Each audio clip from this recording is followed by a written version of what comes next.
So it will spook them, and they kick the metal wall. It scares the bejesus out of everybody, and that's kind of not what I'm after. So with that said, the history here is really simple. It's just a way for me to explain your devices a little bit further now that they're in your hands. What letter? Oh, XT. XT. Okay. Just going to keep an eye on it. X was up for a long time, but T just popped up. Well, you probably turn the sensitivity down because that street corner has a lot of electrical wiring, and it'll cause a lot of interference. So we're going to turn it up a little bit further once we get to the next space.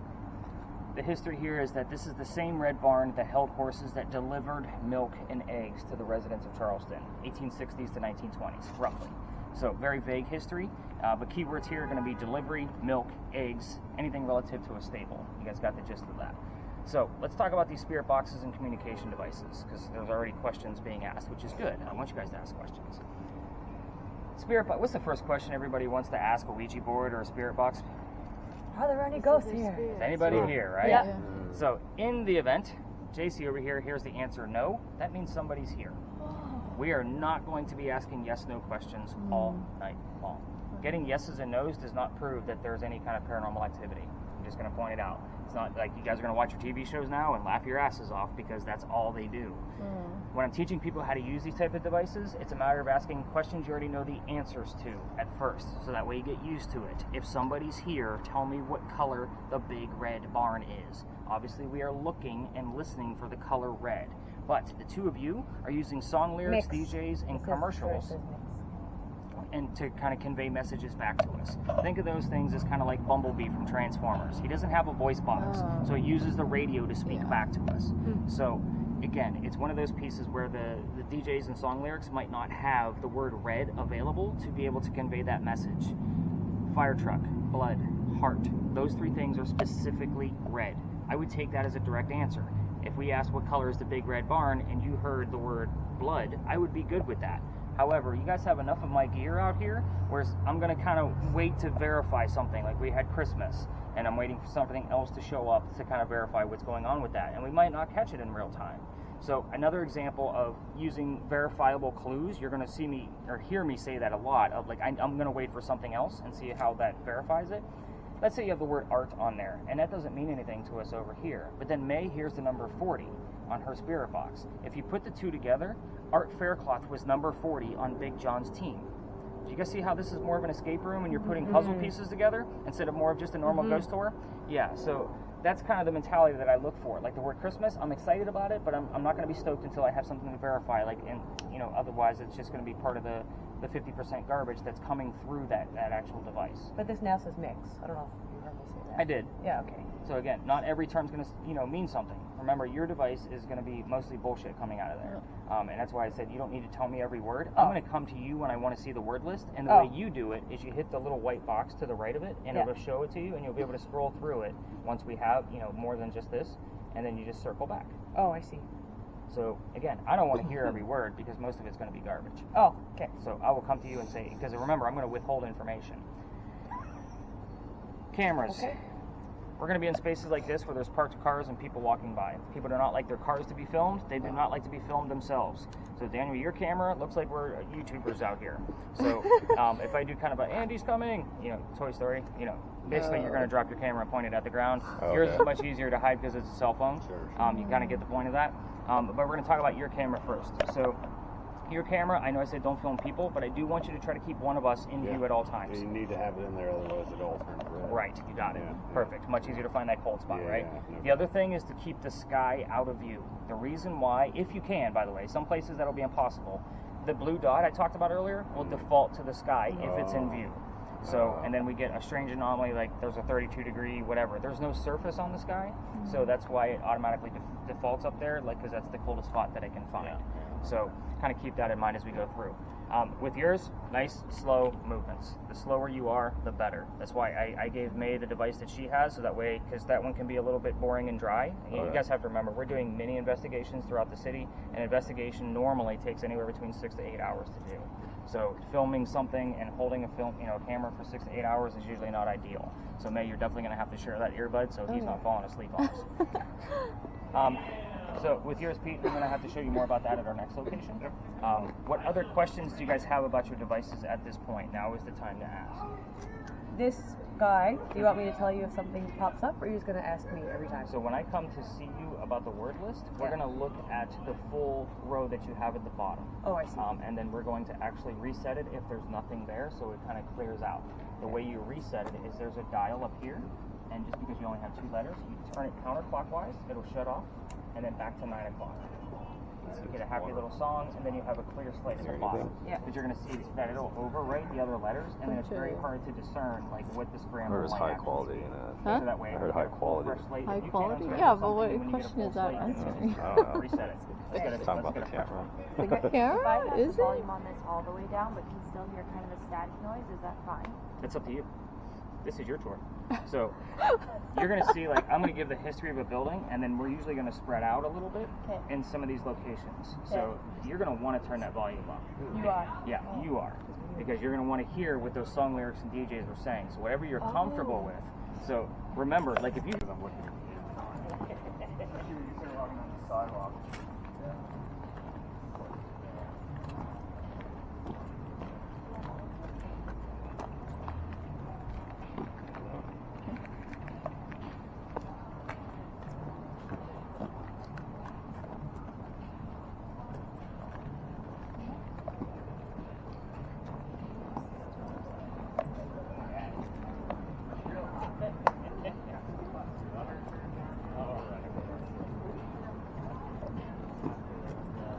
You can extend it all the way. Yeah, I heard voices.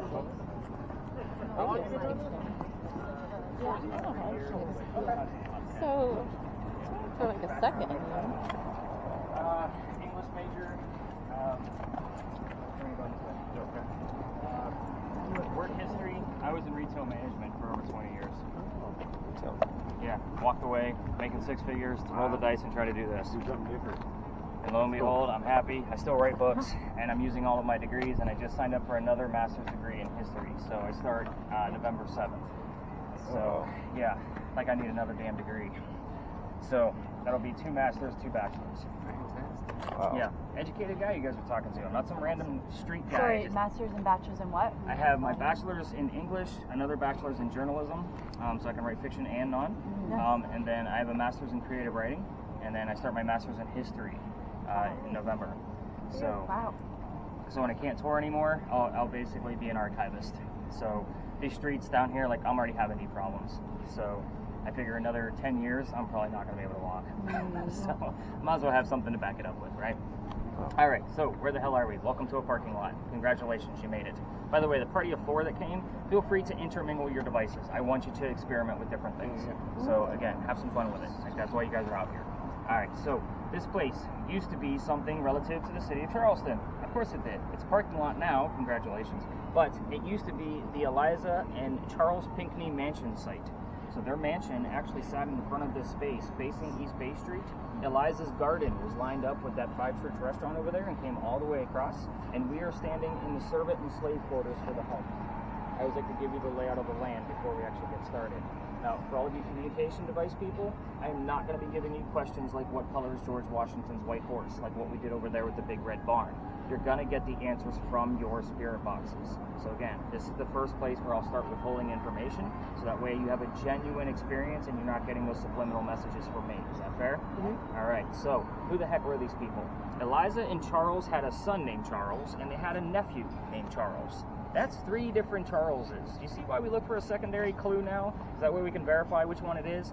Now, the son and the nephew were signers of the Constitution for South Carolina. It's a big deal if you live here, but I hate politics, so we're going to actually move on. So if I don't bring it up, it usually comes up in a very negative way on your spirit boxes, and I don't want to piss off the family before we even get started. So, Eliza married Charles at a young age, according to today's standards, not the colonial times that she came from. If we're going to ask her how old she was when she got married, you're not going to hear numbers like 12 and 14. You're going to think of today's standards, and the reason I bring this up is because her husband was over double her age when they married. So kind of a creepy age gap in the 1700s, definitely a creepy age gap now. So kind of put that one in the back of your brain. But she married him because her father was over in England, where they're from, and he's trying to bring all of his children home one last time. He thinks he's going to die, so he wants to see him. Eliza didn't think he was dying, so she stayed put and got married. It's 1744. You don't get married in 1744 for a green card. You actually get married out of love. We're not even a country yet. There's no such thing as a green card. So she did marry him out of love, so don't ask about any foul play or affair, because there were none. A lot of people like to poke that bear, but I'm going to ixnay on that for you right now. But instead, Dad did not die right away, so she was right, and he starts sending her gifts from England to this space. One of those gifts happened to be the plant seeds of indigo. Indigo is a plant that makes blue dye that makes her blue jeans blue. Some of you are wearing it tonight because that's how we use it now. But when she got these seeds, she didn't know what to do with them. She had to figure out, learn from her slaves how to keep it cultivated. It's obviously not hot here all the time, and it's very difficult to make. So when she figured it out here, she actually moved it to a cash crop plantation just south of here by the Stono River, and got a hold of her father and said, our rice plantations are going downhill, but we can make a killing with this indigo. And we now have an international businesswoman during colonial times. That's the boring historical shit about Eliza. Let's get into the weird stuff, because that's why you guys are all here. So, I'm going to kind of go through a series of questions with all the different communication devices, and that will kind of make more sense as we kind of go through it. If the questions I hand you don't actually work to your fancy, by all means, cherry pick from something that I gave somebody else. So with your devices, as far as the Ouija board, I don't have anything yet. This thing is still too new for me to be able to come up with something of things I see commonly out of it, because I really haven't gotten much from it out of this space other than Eliza's name in a scramble. That scramble was E-U-L-Z-I-A. So we had all the letters with an added U in there. So it was Yulzia, but Eliza is her full name. So I was pretty excited. That was like the first week we had it. So I was like, all right, that's pretty damn cool. But your other device, I'm going to give you the marriage questions, because the thing will give you numbers too. But I also want you to go after which Eliza we're dealing with. The reason why is because the one we just talked about is the second wife named Eliza from Charles, back to back. The first wife died in January of the same year that he married the other one 5 months later. So yeah, kind of a jerk move. So first wife dies, he marries another one 5 months later. Both Elizas have a maiden name that starts with the letter L. Figure out which Eliza we're dealing with. With yours, Jacey, I want you going after Eliza's children. I already kind of told you there was one, right? His name was Charles. There's more. You can ask how many and what their names were, but that's it. Reason why, don't poke the bear with this one. There was a tragedy among these children, and if we poke the bear, we will piss her off, and all activity will, what do you have? Trouble. Yeah, there will be trouble. All activity will stop. Have you seen any numbers out of yours? I saw 2.93 right now and a 7.4 a minute ago, and now it's 5.0. So I got to write those down. So how many kids and their names? Their names. So keep it nice and simple. Okay. For the two of you, Eliza's death. We're going to make it nice and dark for you, Miss May. Anything you want to ask. So how old she was, what she died from, where she's buried, what president was a pallbearer at her funeral. Notice none of these questions are yes/no questions. Yeah. Another thing you can ask, and because we're not using any more communication devices, the mansion's not here anymore. What happened to it? When did that happen? Like, obviously we're looking for a very specific date. So kind of keep that in mind if you want to keep going with something else extra. If you go rogue and want to ask your own questions, feelings cannot be proven. How did you feel about your husband? I can't prove that. How did you feel about slavery? I can't prove that. So again, in anything dealing with the slaves, there are no records. So kind of put that one in your heads too. You can't ask about slaves because I can't prove any of it.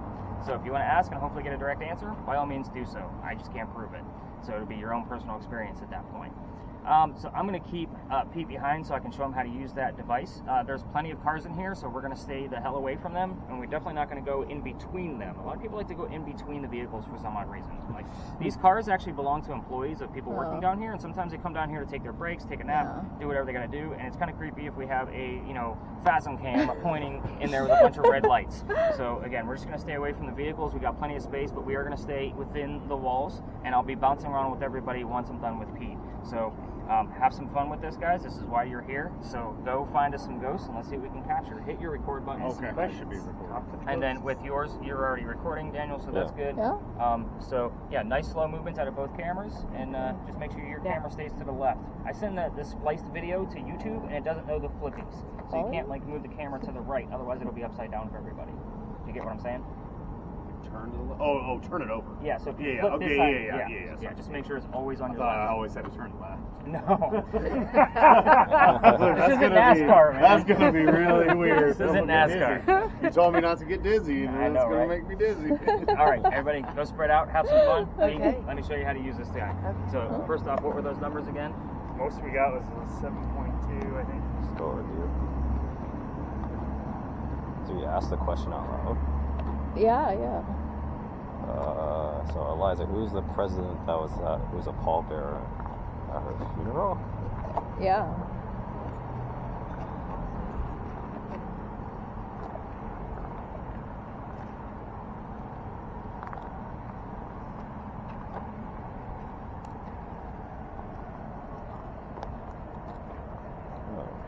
There's something? No, I think it's just a light. Is that something? No. No, because I'm just moving with the camera.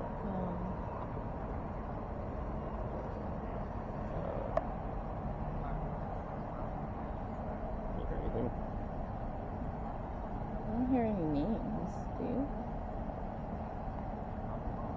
It's interesting. Maybe you should ask it.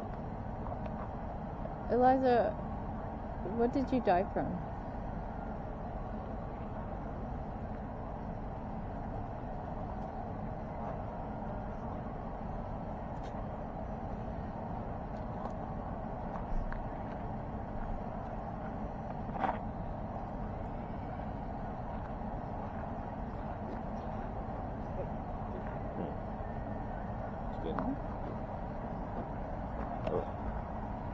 Heard something? I thought I heard death, but I don't know. Oh, death. Bad.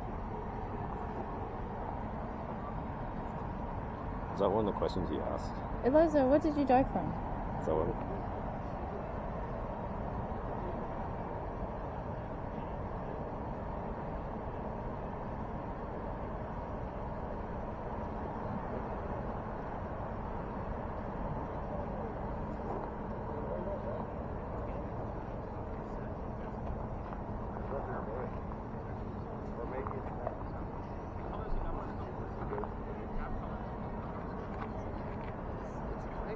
Oh, maybe it's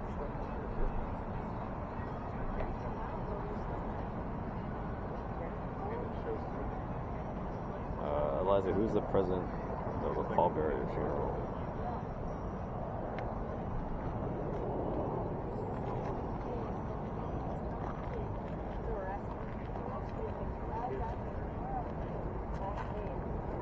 Classical music.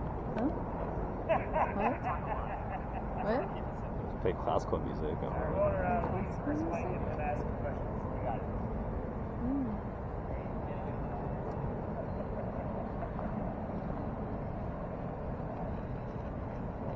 Walk over here.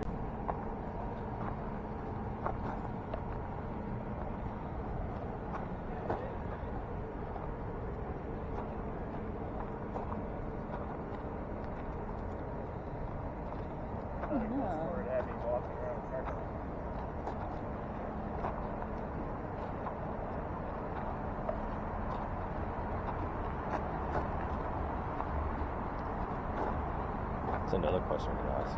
Eliza, what year did you die?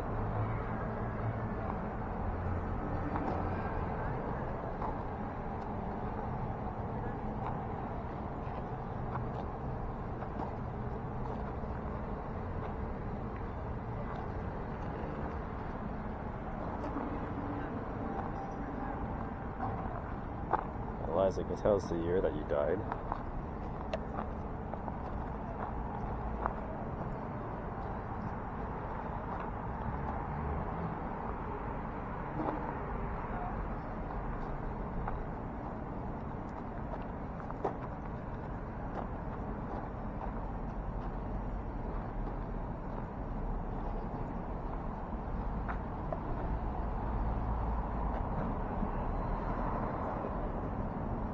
Anything? No.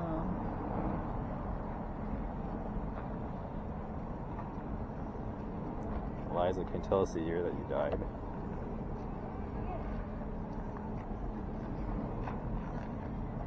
Tell you why. Oh, I don't know. I'm going to tell you why. Yeah. Oh, that's anything. All right. Huh? What are you guys getting out of that guy? Nobody's answering our questions. So I want you to also keep in mind that everybody here is asking questions. Yeah. And there's a lot of communication devices. So if you're asking a question, the answer can go anywhere.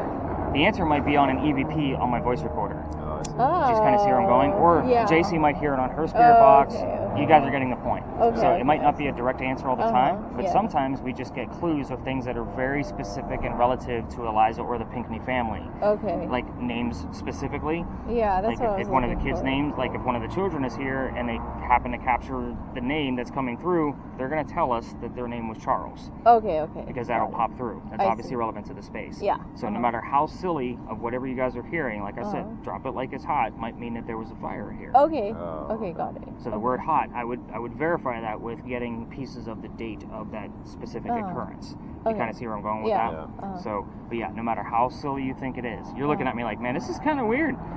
There's a lot that- more thinking. It is. Yeah, now it's like more detailed. Right? Yeah, Yeah. it is. What's funny is Pete was like, you just gave us like a shit ton of information. I'm like, yeah, Yeah, that's what we yeah. do.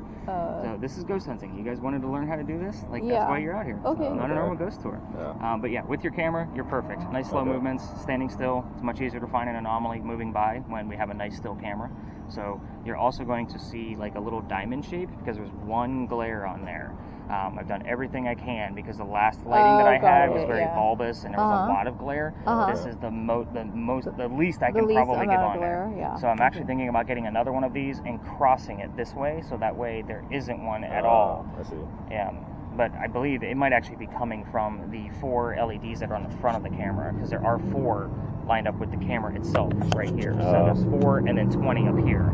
So there are 24 lights illuminating your screen right now. Okay. So So what are we looking for on here? Just like a flash or something? flashes, orbs. When I say Yeah. orbs, that's basically just going to look Balls like a of circle. light? Yeah. And bugs I can usually debunk pretty quickly, Oh, but got we it. do Okay. get small orbs, so something might Yeah. just kind of swoop around and Mm. disappear. Yeah. If it comes from outside the frame, it's garbage. If it Oh. leaves the frame, it's garbage. I want it Oh. to appear in frame and disappear in frame, okay. if that makes Huh. sense. Yeah. Okay. So again, I had this whole debunking process because a lot Okay. of people say, I just saw something go Yeah, across, yeah. and it was an Oh, insect. got it. I see. Okay. Yeah, I want something a little bit more intelligent. I want to see it Right. move. Unfortunately, with the lighting that we have, we can't see the color of the orbs because a lot of them will show up in colors. Yeah. So, and you can kind of analyze it a little bit further. Okay. But with infrared lighting, it's a matter of you're going to capture more orbs. You just won't have the color variation. Okay, got it. So, but yeah, that's what you're looking for in there Okay. mainly. Oh, okay. Okay. But super cool to actually have that out. Okay, Yeah. That's thank a you. new upgrade. What else can I ask her? Huh?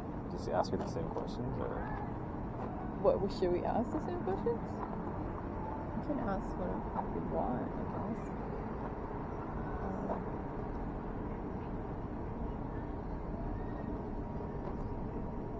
I don't know who the president was. Yeah, I know. Yeah, Eliza, I was can just you looking- tell us who the president was at your funeral? Pallbearer at your funeral, right? Eliza, who was the pallbearer at your funeral?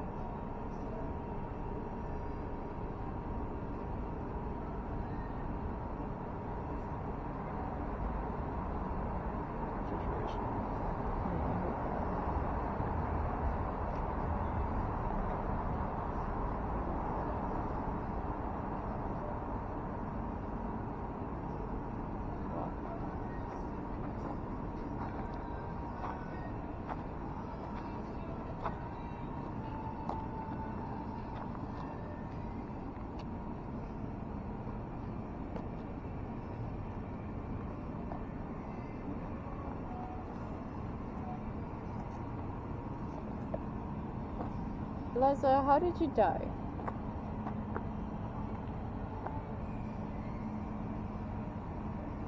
Police officer? Huh? Police officer? Did you hear?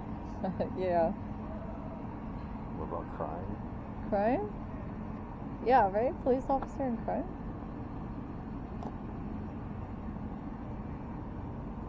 Eliza, can you tell us how you died?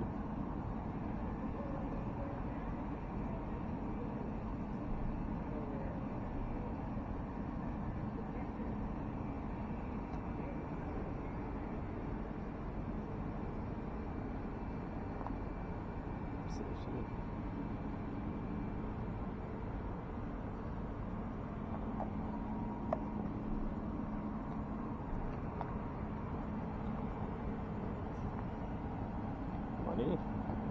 Money. Is that what you heard? I thought I heard money. Alright.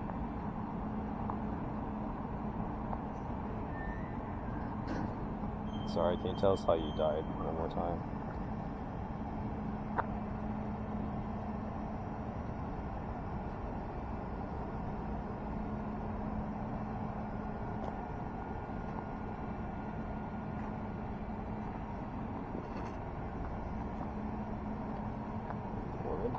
Woman?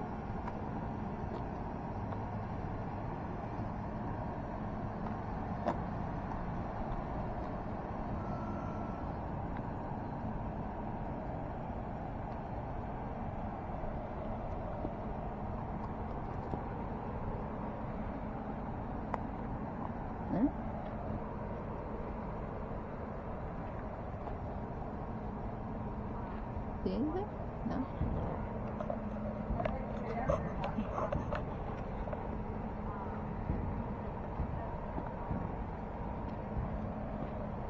Eliza, who killed you? Someone kill her? Huh? Did someone kill her? I don't know. I don't know. How did she die? It sounds like it's poking the bear. Oh, like she's sick or something? I don't know. I don't know how she died.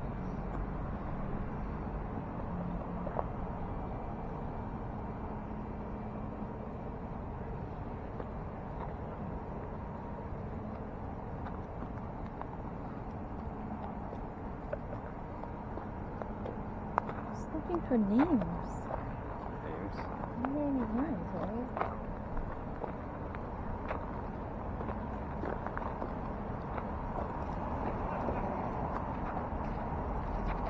Have you guys seen anything? I don't No, think we so. haven't. That's Yeah, not- you not got like I've heard any interesting anything. words and stuff? Huh? What are you guys getting out of it now? Now that you know what you're listening for. We heard police officer and, Okay. and crime? Is that anything? Or no? No, Okay. definitely no crimes involved. Okay. But you're hearing things, which is good. Yeah. So I usually write down like the few obscure things, Uh-huh. even though it might not be relevant, so that way I know like you're getting the gist of it. Oh, yeah. So it'll still be in your notes tomorrow Yeah. morning, Uh-huh. just to show like, hey, we did hear this. Yeah. Oh, okay. Okay. Anything else come up out of there? Just kind of, It's not easy to do, is yeah, it? no, it Yeah, isn't. no. Yeah, because it's like 1 second. I'm like, So the recording, the one that Jacey has, like that's the first thing I actually go through. Like I kind of skim through the word list and kind of see like what words are relevant. Uh-huh. Look at the timestamps, and then I go through the Spirit Box recording first to get it Uh-huh. done and out of the way because Okay. it takes the longest. I see.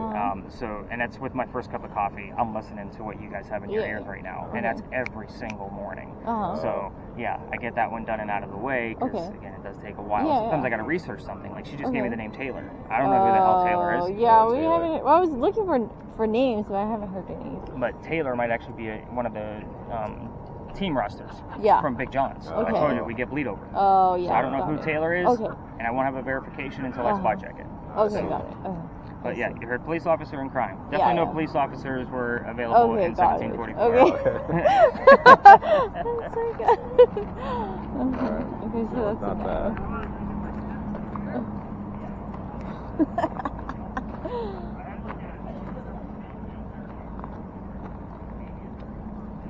It's white. no. The color stayed like lighting up for a while.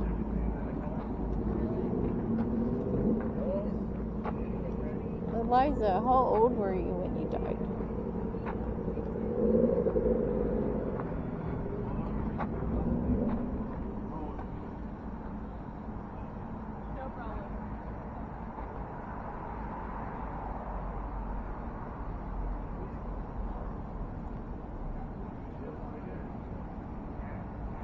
Jesus. I heard Jesus.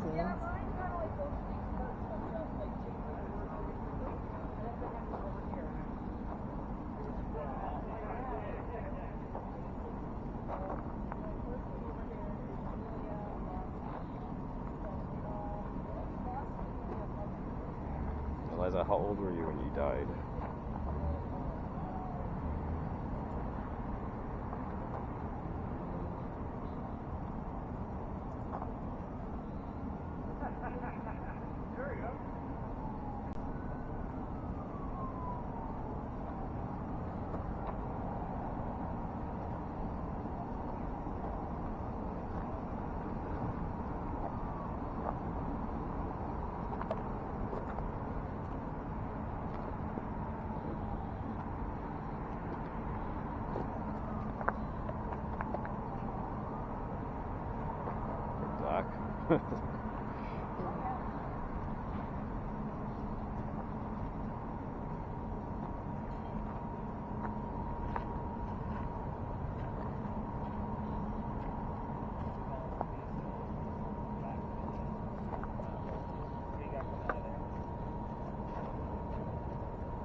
luck. All these answers.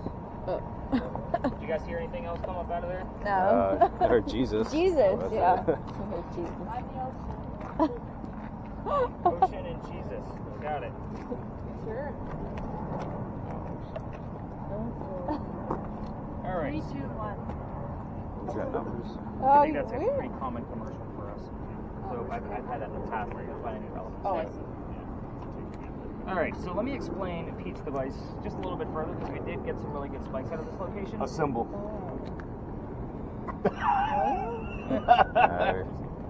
Sometimes things show, like sometimes it'll say turn back or make a left, or just it's giving us direction of the things that we're actually about to go through. So Pete's device is actually measuring electricity in the air. So if you were to put his device behind your TV, it's going to read anywhere between like 40 to 60 milligauss. So that's basically like still a safe range. If you were to, like, we actually had, he said he had up to a 30 something in here, and we did get a couple of 20s. So again, the normal range for this location of spikes is 18 to 22 for this location. So we're in a space where there's no electricity.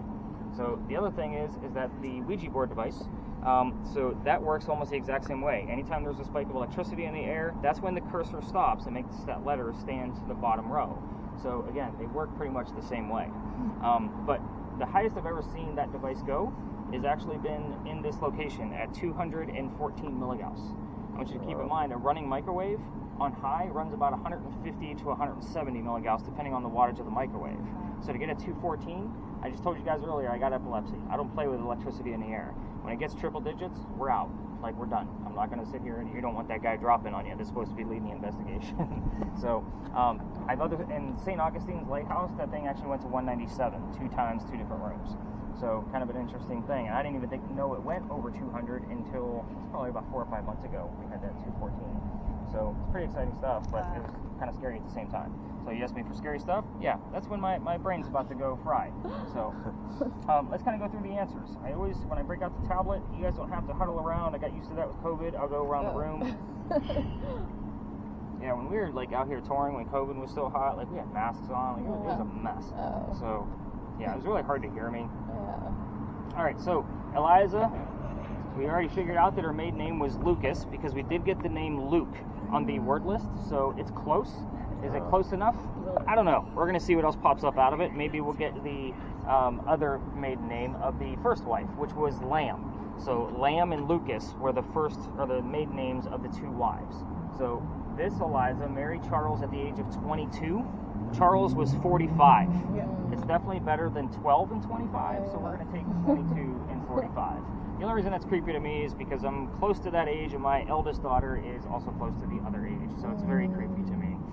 Just kind of keep that in the back of your brains. As far as what happened to the mansion, this is the only photograph we have of exactly where you're standing.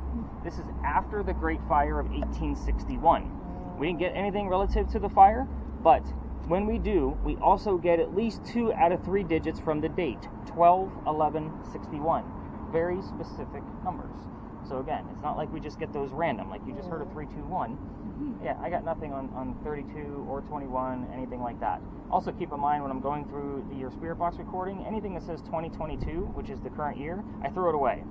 It's too easy. Big John's first jersey number was 20, Eliza was 22 and she married Charles. She was also born in 1722. It's too easy.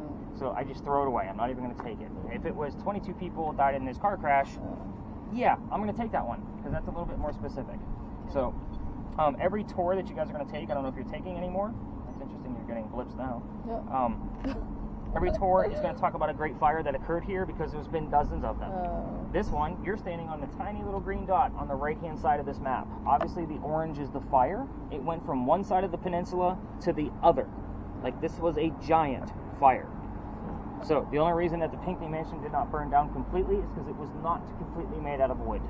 So, everything else was. This is $5 to $9 million worth of damage in 1861. I don't know what the hell that equates to today because inflation changed again this morning.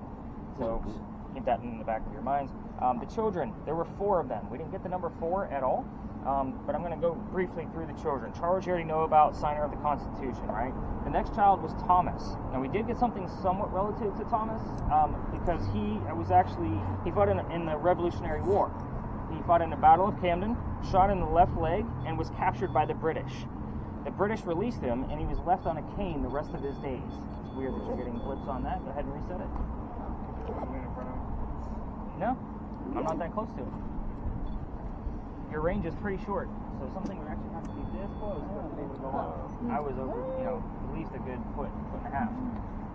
But as far as Thomas goes, we did get the word war that showed up on the word list. It's not close enough for me to say something was going on with Thomas, but he has been showing up here a lot lately. We've been getting his birthday and limp and that kind of thing. Any portrait you'll find of Thomas after the war is up his right side, and he hides his left leg, and the cane is always over his lap. So these are the things that I look for. The next one is Baby George. This is the one I asked you guys not to poke the bear with. Baby George, you can already see where this one's going. He didn't make it. He was an infant when he passed away. June of 1747 is what it says in his birth column and death column on his death certificate. We don't even know exactly how old he was. The weird thing about this is that he does not have a headstone or a grave. It is a great possibility that they mummified him and kept him right here in the home, waiting for his mother to pass away so he could be buried with her. It's going to get even more weird when we start talking about Eliza's death.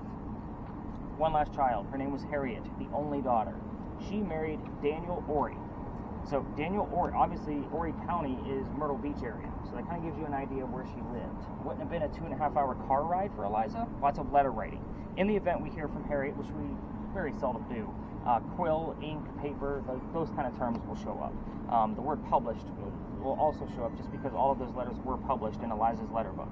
So it's a very interesting read, by the way. Eliza's death. She was 70 years old when she passed away in 1793. First off, that is a long time for a woman to be living during colonial times. Just pointing that out. She was going to Philadelphia, getting treatments for whatever they thought she had. It turned out to be breast cancer. We didn't know what the hell breast cancer was in 1793. We're going based off of her medical records today. She died in Philadelphia. She's buried in Philadelphia. I should ask 2 questions in the back of your brain. First off, if she's up there, what the hell are we doing down here? None of you are going to hang out near your grave when you're gone. I don't actually take you through cemeteries. There's just not enough activity there to be able to verify things that are going on here. You're going to go to your mansions 400 miles away, which is exactly why I chose the spaces that I did, and no other tour will come here because there's nothing to see. The other question is Baby George. If my theory is true, because by the way, you can't Google mummied baby and not expect a phone call from some kind of government office. They would have transported Baby George from this location all the way to Philadelphia by horse and carriage. So just kind of a creepy thought all by itself. Anybody want to take a stab at who the president was that was the pallbearer at her funeral? Where's my history buffs? Nobody? Anyone? It's a good thing you can't answer. It's George Washington. Here's why it's a good thing you couldn't answer. When we came over here, I told you all I'm not going to give you questions like what color is George Washington's white horse. It's the first thing that I say for you, and I put George Washington subliminally in the back of all of your brains to see who's going to spit it back to me rather quickly. And even when I give you the question back, because that's the only answer that I said, who wants to take a guess? None of you could answer. You all passed with a fail. This is a good thing, guys. I like to know who I'm working with. So I'm the wordsmith. I get 1. That's the only one that I do. Now, George Washington, at his own request, wanted to pay homage to Eliza for her indigo that basically helped get our country started. So it was a pretty big deal for him. He knew the Pinckney family really well because, let's face it, he knew his governors because there was only 13 of them. The Pinckneys were always in office of some sort. I thought that was somebody's phone for a minute. I'm like, who's got some crazy heavy metal going on? So this space is an intelligent ghost. The next space we're going to is a residual ghost. It works completely different. It's not a space where we can actually ask questions, but I do go over the history very briefly and explain what a residual ghost is. For those of you recording video, you're going to stop recording because we're not going to be recording as we go 3 blocks away. Yep, just make sure your camera's on your left before you hit the record button. Perfect. Yeah. Otherwise it'll be weird and flipped upside down. So, anything weird that you guys heard on your end? You guys didn't hear anything? I wasn't listening. It's hard to walk with, you know. You know what I mean? Yeah, like going connected? headbutted, yeah. Got it. Anything else on yours? No. Okay, you did get the name Henry, Yep. which is very interesting. We're going to talk about Old Henry. Henry. Yeah. Damn that Henry. He keeps popping up on my damn tours, and I I don't usually talk about him until he comes through in some way. But it's almost like he's following me around. It's weird. So Henry is actually a descendant of Eliza. So he is buried near the ending of where we're going to be. So it's just weird because clues will come up about him that are very specific to him only.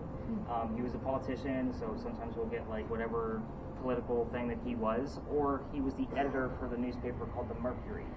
So we will get newspaper, Mercury, editor, and his name. So again, you have it so far. I'm not convinced that he's hanging out with us just yet, but it's weird. It's almost like he's forcing me to take you guys up to that cemetery to go talk about him. So he just doesn't have a very interesting story other than we get weird clues about him. Like his story isn't lengthy. So this space, when we cross that last crosswalk coming down, by the way, where's the word list at? I got it. I got Jack and Wind since we stopped. Jack and Wind? Yep. He's been up for a while, Jack. Where did Jack show up at? It was It on was- the thing when she Yeah, passed me. Jack came up. Maybe not. We passed the crosswalk, I think, and we were walking on that main drag just down there. Okay. We'll see how that one goes. That's an interesting one too. That'll make more sense later. Again, getting all that bleed over from all these spaces up here. We probably won't hear from Eliza or Charles or Big John going forward, just so you guys know. So, what is this place? This is called Lodge Alley. When we cross the last crosswalk coming down East Bay Street, that's where the original Charlestown Wall used to be. It went up Cumberland Street. So Cumberland Street wasn't a road. That's where the wall was to fortify the city. The other part of the wall was across the street on East Bay from where the side that we were on, which means you're standing on one of the first streets that we ever had. I have the full list of residents of every single person that's ever lived down here. It's not a lengthy list, but you guys will tell me the same names every 6 to 7 weeks. Now, we're working with a loop here, and I'm going to explain that. But the two names that you guys actually give to me are Benjamin and John. Benjamin and John both lived here at the same time frame, 1801. There were only 5 people that lived down here in 1801. When you guys give me the same names every 6 to 7 weeks, I don't call that coincidence. And especially since we do get John's last name. There were 4 different Johns that lived down here in like a 60-year time frame. John liked to give us his last name of Johnson. His mother was evil and named him John Johnson. So, yeah, I know, right? But we'll get John, Johnson, and Benjamin all in the same evening. There's no other history here other than the fact that we can prove that it's those specific gentlemen. Here's why it's happening. You guys were asking me about the crazy sidewalks. I don't have any history on our crazy, shitty sidewalks. I'm sorry. But as far as the bricks that you're standing on, that's a whole different story.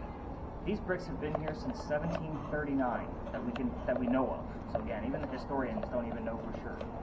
We're gonna let this young lady pass through. Oh, you're good. How are you? Doing well. You'll have a good evening. Thanks. So the weird thing is that these are called Belgian blocks, and they're made of granite. Granite is not supposed to have an electrical charge, so we're going to be testing that with Pete's device here in just a moment. But because these bricks have been here for such a long period of time, we're dealing with the stone tape theory. If you guys watch the TV shows, they may have briefly touched on this, but it is basically that any natural, like earthly thing, like granite, can hang on to the memories of the things that occurred here if they've been in the same space for a long period of time. So it's almost like they're recording it and then spitting it back to us, and we're able to capture things with our electronics. So every 6 to 7 weeks, you guys give me those names. Every once in a while, a third name will pop up. That name is Jane. That's a third person out of 5 that lived here in 1801. And you guys don't even know what that list looks like yet. So when I spot check things, I'm always definitely checking things within that 6 to 7 week part of the loop. But we are in week 3, and we're still going to test. You don't need to turn your motion sensor on, but I want you to set your device literally on any brick on the ground. Anything that would be above 1.1 would be Then lay it considered. down? Yep, just set it right down on the ground. Yeah. Anything up to 1.1 is going to be considered natural from the earth. These bricks are not supposed to have an electrical charge. So if you think of quartz, it actually has a little bit of EMF to it.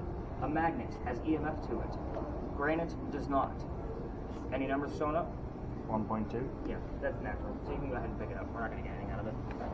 So again, I always test, at least 1 brick per night with you guys just to kind of see what's going on and see if the loop is changing. I also keep track of the moon phases, weather, and temperature for you guys at the top of your analysis. The conditions matter. So I just started doing that a few months ago, and hopefully we're going to be able to capture a lot more based on what we actually know of the conditions. The other weird thing about this location, before we move on, is the Freemasons had a Masonic Lodge here, which is where the name comes from. So Lodge Alley, Freemason Masonic Lodge. So we will get terms. Here's the funny thing. When you guys are rounding the corner, the term Illuminati will show up on the red spirit boxes with the earbuds. The funny thing about the word Illuminati, you're listening to radio stations. Who the hell is talking about the Illuminati on the radio? So, and the second thing is why are we only hearing it in this space? 6 times last year I was able to verify every one of them, and 3 times so far this year. And everybody chuckles because they go, I just heard the word Illuminati. You know, and it's like, yeah, that's relevant. That's a big deal. We also get terms like founding fathers, symbols, masonry, like you name it. If it deals with the Freemasons, we will get terms, and it's not part of that loop that I've noticed. It just kind of shows up randomly. We had founding fathers show up in here, I think it was one day last week. So again, just a very odd term. You know, founding fathers is obviously related to Freemasons. So again, we had another clue that was relative. I think the name George or something like that popped up. I don't know that George Washington ever came down here for a Masonic meeting, but who knows? How old are the building and the brickwork here? These buildings were not here during the time frame that those residents were here, because that was the 1800s. So these buildings are probably, like this one here is probably like late 1800s. We're talking like 1890s. The building next to you is So you probably wouldn't find any like insignias or anything like that anywhere around here? Definitely not. The building that you're leaning on is probably 1920s, if I'm not mistaken. Might even be newer than that. So it looks Again, like it's newer pretty wood. new. But you're leaning on a hotel, by the way. So that hotel, every hotel down here actually has. Are you finding something over there? Yeah, a little cold spot. Everybody's been claiming that. Has put the lights on today. Find it. That is the open air down there at the end of the alley. Oh, up on the wall. Yep.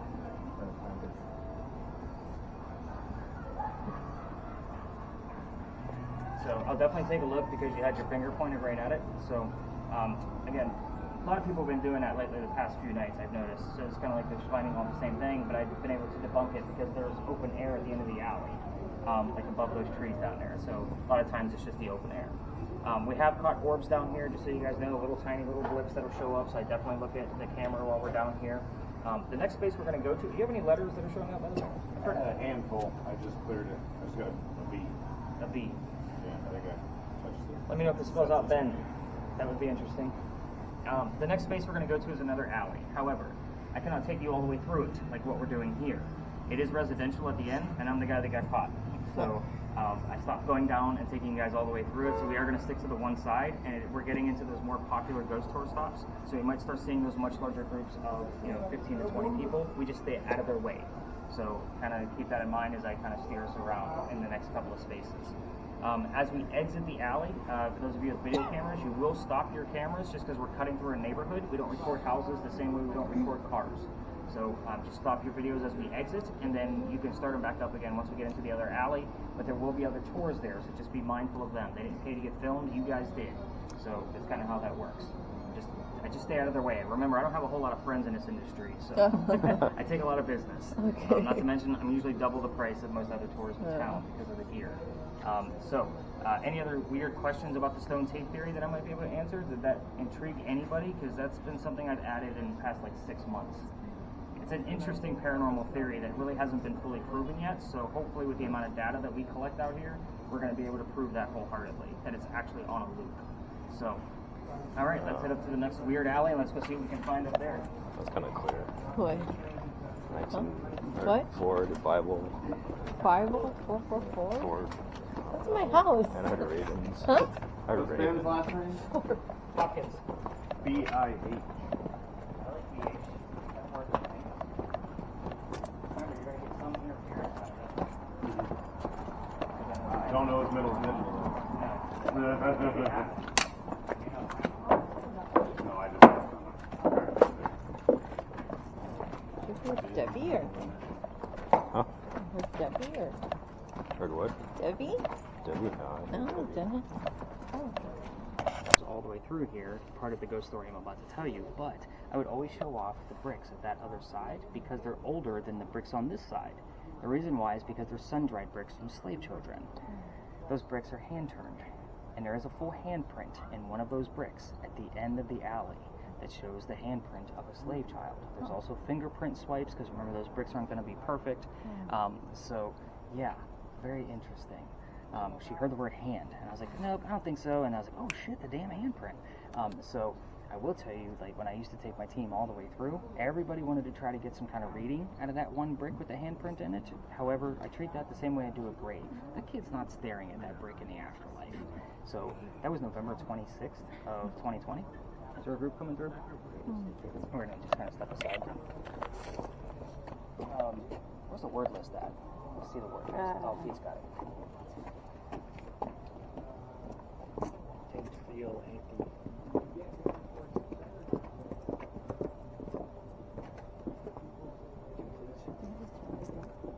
Yeah, because we're going to be talking quite a bit. It's okay, it's recording even, Steven. Journalist, interesting. Okay.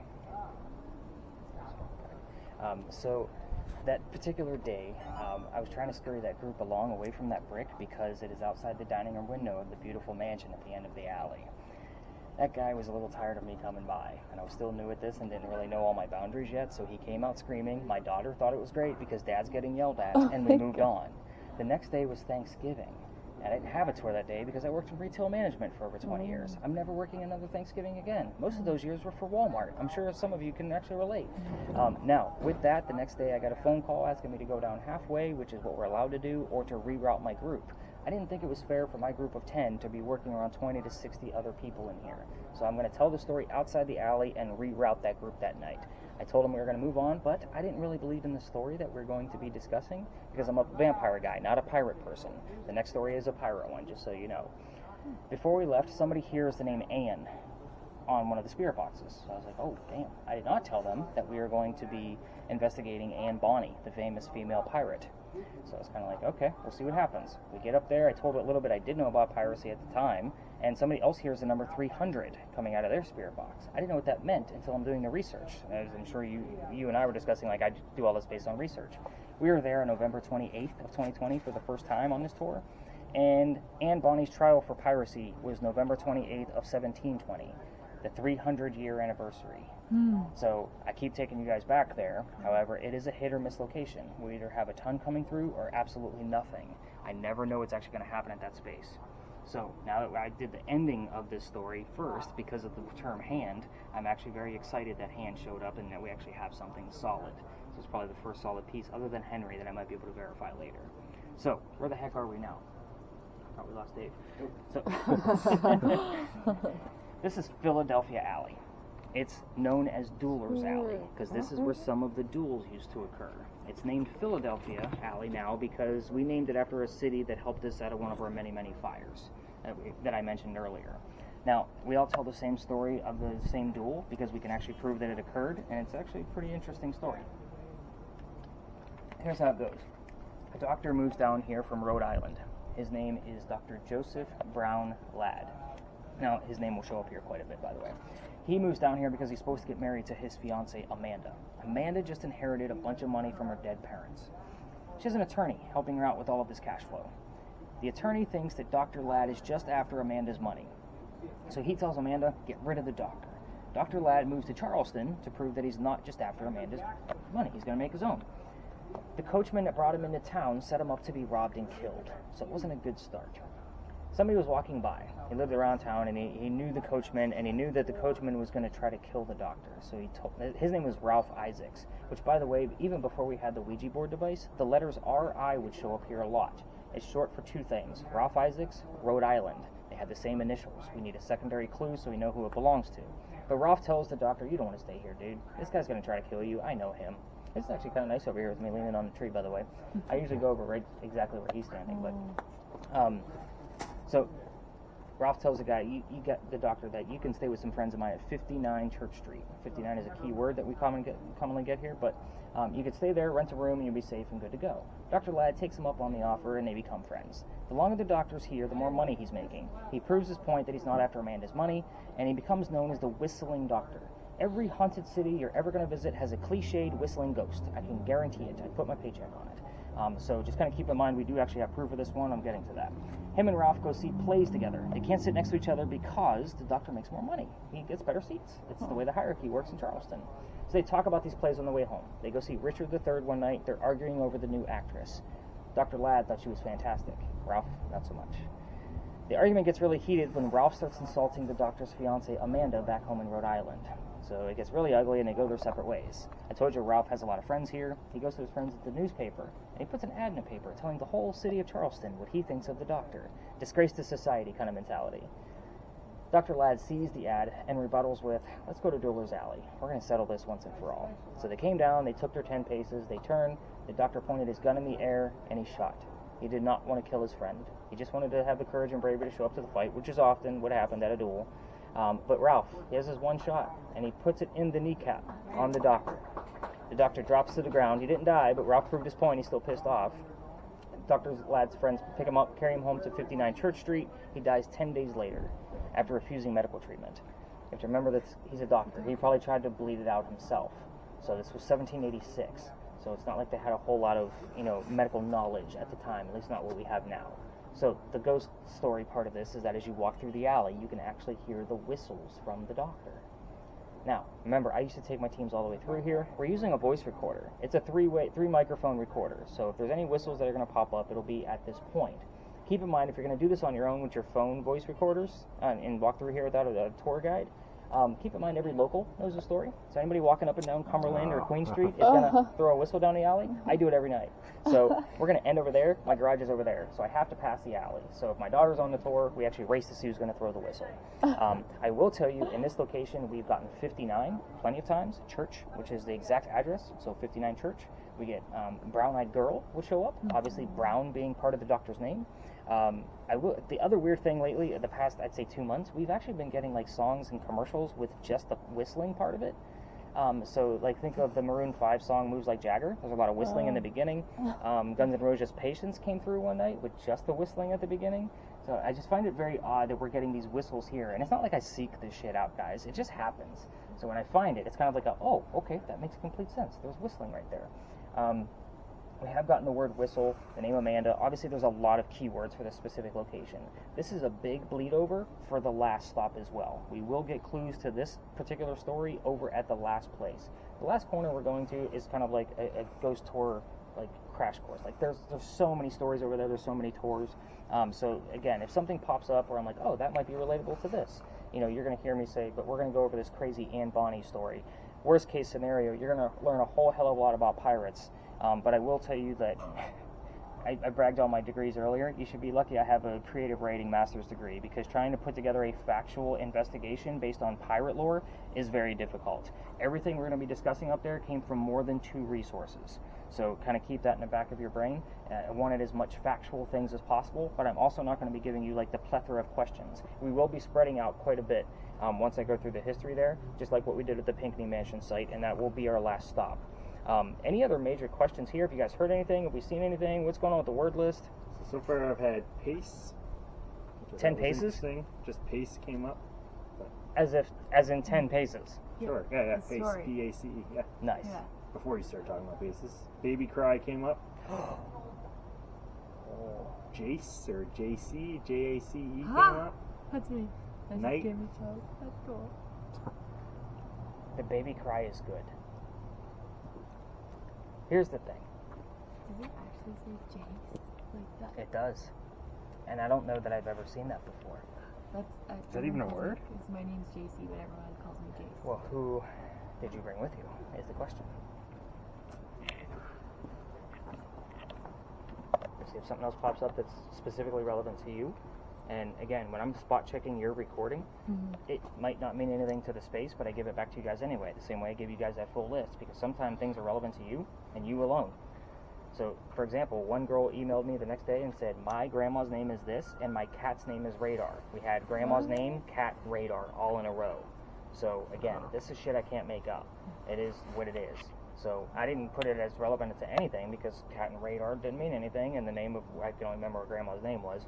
But, again, it wasn't relevant to our spaces, so I didn't have any notes next to it. But, obviously, your specific nickname, that's very specific. I want you to keep in mind, on the other side of this wall behind me is a graveyard. So, the baby cry, we're much closer to the story that I normally tell on the next block. So it's very interesting that you have baby cry. So I start off with that story because it makes more sense when you guys get closer to that cemetery. But know that that story actually literally took place on the other side of this wall. Yeah, very interesting. Like I'm pretty stoked. That's why I gave the like the gasp. That's me excited, everybody. Just so you guys know, like that's good stuff.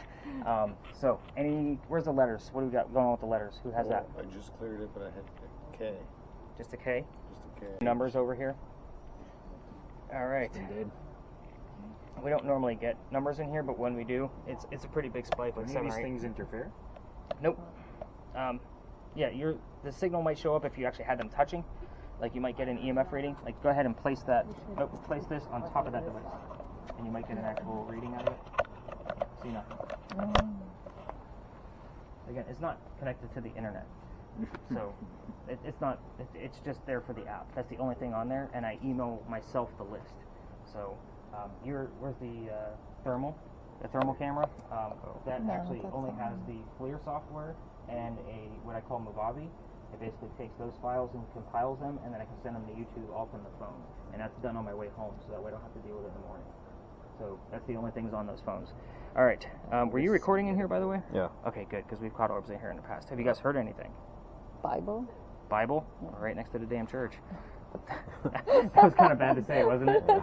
So I will be writing down Bible, but let's go up and we're going to learn about some crazy pirates.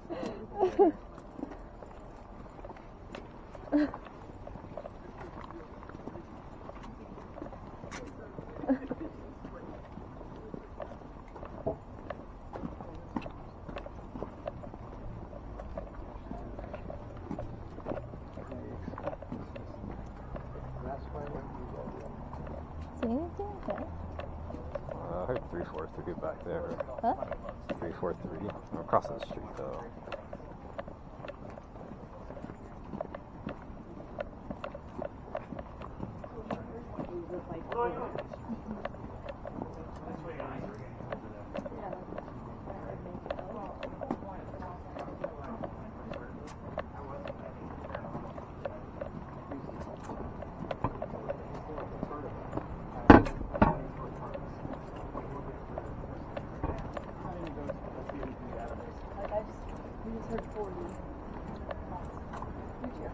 Yeah.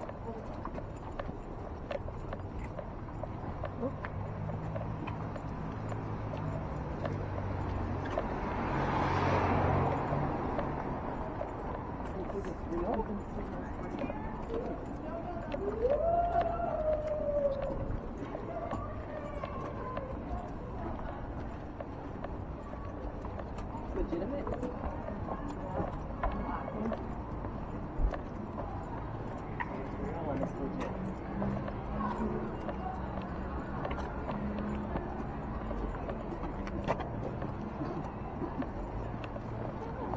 Touchdown.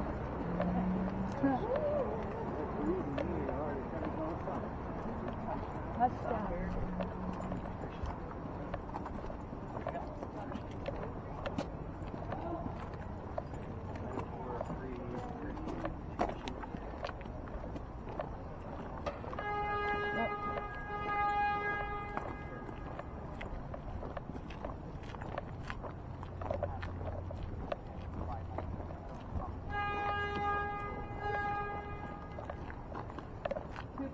Five?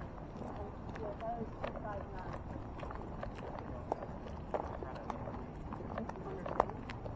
Yeah, 259. Shepherd. You're getting all kinds of religious terms now because of the church. Any letters coming up on yours, Dave? AOH.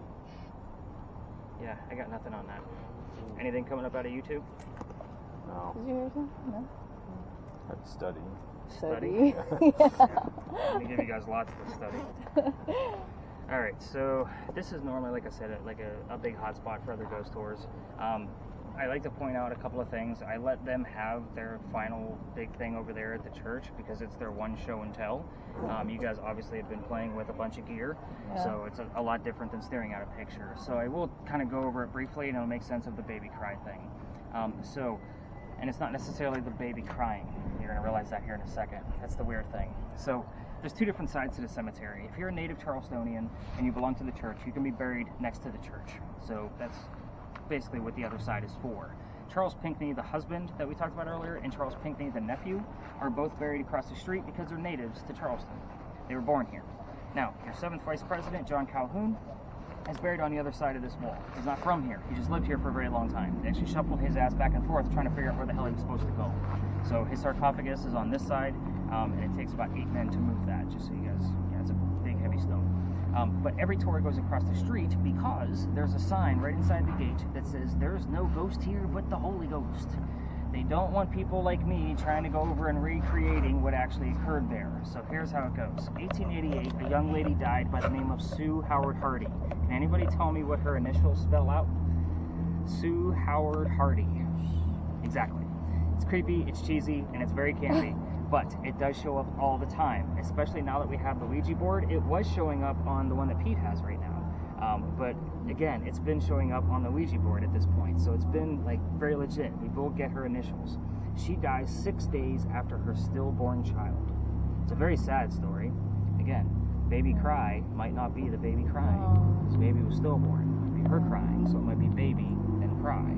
That's kind of how I'm looking at that. Local photographer in 1987 is taking pictures of all of our beautiful cemeteries. He's putting a book together. Captures a full apparition when he is developing his own film. It's 1987. He doesn't have the tech that we have now, so he sends it off to Kodak.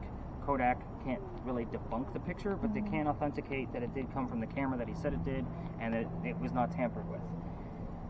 I'm going to show you the picture. However, it is cursed. It's a female's. So part of the reason why I let them have it is because they're like handing it out kind of thing, and it's any female that handles it, even in a digital format, like say a tablet, can have the same symptoms that we talked about at the beginning: the headache, the nausea, the dizziness. In the event, well, I will be giving you a link to kind of verify the story. I will let you know if the link has the photograph in it, so that way you're not opening it by accident on your phone. It will say warning cursed photo in link, or this link does not contain the cursed photo. I have several links that I can use. But pregnant females that handle it are said to not have a good pregnancy. I'm not going to be the guy where somebody had a great vacation or honeymoon and 9 months later I cursed your family. So what I'm going to ask as I show you the picture, do not touch the damn tablet. So it's kind of the mentality that I keep with this. Obviously you guys have picked up I take this very seriously. So this is what I do all day long. As far as, you know, ghost all the time, everything paranormal. So I'll go 2 by 2 so everybody can see it. And as long as I don't shut off the tablet by accident. Where's the damn power? I really gotta take this password off of here. That's annoying. There we go. Full photo. Your apparition is right here. So you're looking at a woman praying over her own grave. That is her grave, her headstone, and there's a baby basket next to her. This is probably another instance where the baby's buried with mom, because I cannot find any records of the baby's birth or death or burial. So I've been through all the records of the church trying to find it. I was also trying to find the census records to show me where Sue Howard Hardy and her husband Gaston lived, and those census records were destroyed in a fire. So where is it again? Oh, right there. Okay. Yeah, you're looking at her back. Yeah. Obviously her head, and then the baby basket is right next to her. So for a guy that studies this stuff all the time, if you were to look up like famous apparitions caught, like this will show up probably in the top 50.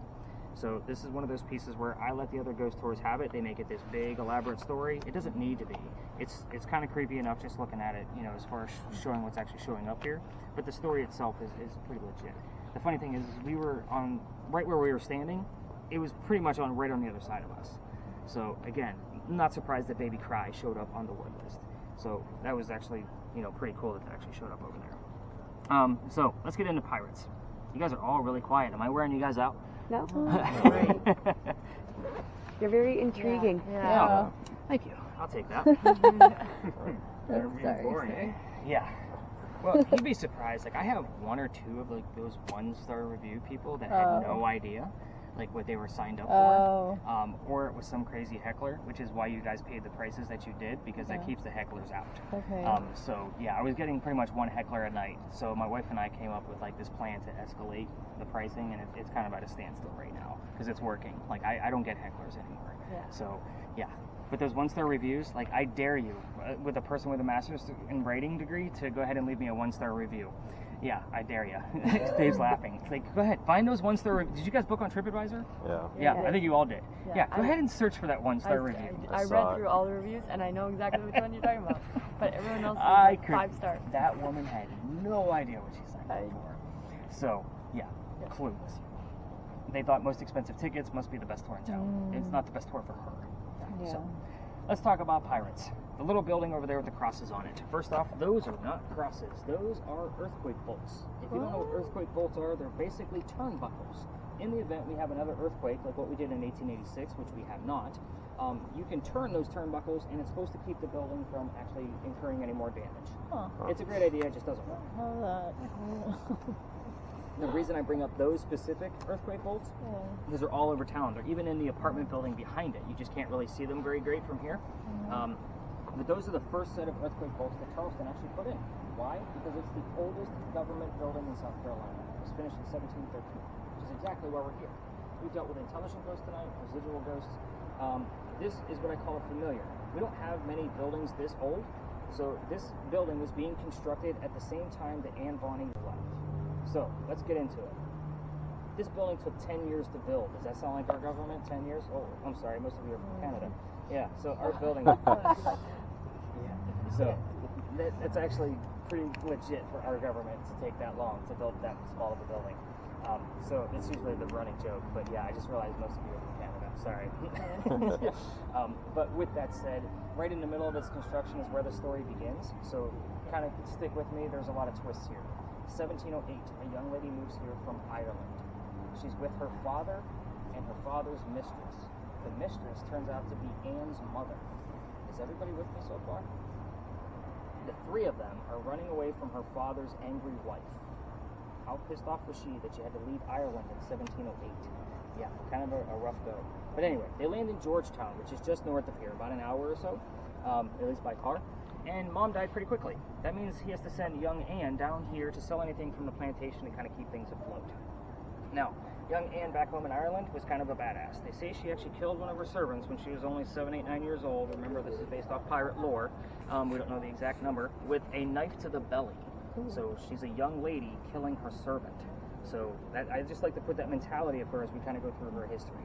Building's done in 1713. Pirates are coming through town in 1715. Anne is stoked because she wants to fall in love so she can earn her freedom just like the man. First guy she falls in love with. Yes, I said first because there's a handful and we're going to go through them. Turns out to be James Bonny. You already see where this one's going, right? Dad didn't approve, filthy pirate. They ran away to Jamaica, they got married, and Cormac becomes Anne Bonny, the famous female pirate. This guy is not the Captain Jack Sparrow that she was hoping for, because every young lady wants a Captain Jack Sparrow, right? This guy turns out to be a privateer. He's a spy for the British. This is not who she wants. He's a coward. So a few years later, she falls in love again. We're talking about John Rackham, a.k.a. Calico Jack. This is literally the person that they based your Captain Jack Sparrow character off of. So this is the guy she's looking for. He has his own ship and wants to be part of it. Can't put a girl on a pirate crew. Does anybody know why? Bad luck. Bad luck. Right. Good job, man. Everyone's looking at me like blank stares. Come right out with it. So he makes a deal with her. If you dress like a guy and hide your gender, then you can be part of the crew, but you're going to be a female in my quarters. She's okay with this because Dad used to cross-dress her as a boy, apprentice, back home in Ireland to keep her away from his wife. So she's like, whatever, it's a man's world, let's go. We're all adults here, put 2 and 2 together. She's a female in his quarters. She's eventually going to get pregnant. You can't have a pregnant pirate dude on the crew. Somebody's going to figure out that she's a female, and then they're going to vote Jack off the ship. So he drops her off in Cuba before she starts the show. Have the baby over here, come back later, we'll figure it out. She goes and has the baby, but returns with no baby. We have no idea what happened to the child. No amount of research that I can do can actually find this child. The weird thing about this whole scenario is that she comes back dressed as a female, which is her actual gender.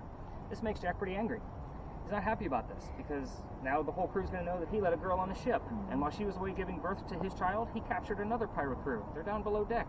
Anne's going to go flirting with that crew, just because she wants to make Jack even more mad. We're on guy number 3, in case you guys lost track. Guy number 3 turns out to be a female, just like a guy, to be part of the pirate crew that Calico Jack captured. Now we have 2 females on the same ship, trying to be pirates. Her name is Mary Reed. She went by Mark Reed to become part of the crew. The name Mark will show up here often.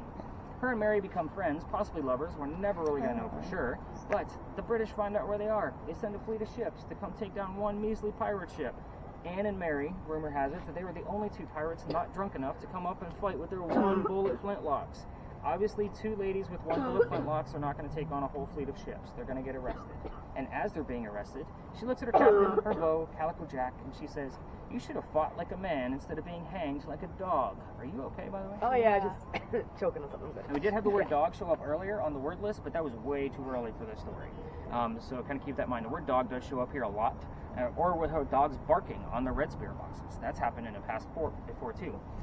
The judge wants to see the two men that fought back so valiantly on their own. He's already tried and hung Calico Jack and the drunken pirate crews 2 days prior, so they're dead and gone. The two ladies go in front, and they reveal their gender to the judge, and he doesn't give a shit that they're female.